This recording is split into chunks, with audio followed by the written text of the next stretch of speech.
আসসালামু আলাইকুম।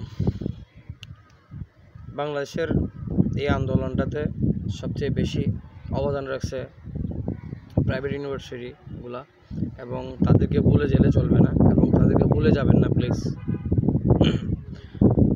তারা দেশের প্রয়োজনে রাস্তায় আসছে এবং সবার পাশে সক্রিয়ভাবে কাজ করছে। তারা কখনো বিসিএসের ফর্ম উঠাবেন না, কারণ তারা বাপের টাকা দিয়ে পড়াশোনা করে আজকে দেশের স্বার্থে রাস্তায় আসছে। তারা আপনার সব সময় কোনো সমস্যা হলেই তারা ঝাঁপিয়ে পড়ে, এবং বাংলাদেশের প্রাইভেট বিশ্ববিদ্যালয়গুলো অনেক অবদান রেখে যাচ্ছেন। তারা বর্তমানে রাস্তায় আসার একটা মাত্র কারণ, বর্তমান প্রজন্মের জন্য তারা এগিয়ে আসছেন, এবং পরের প্রজন্মের জন্য তারা এগিয়ে আসছেন।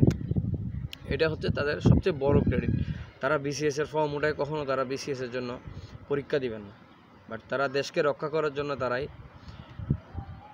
রাস্তায় আসছে।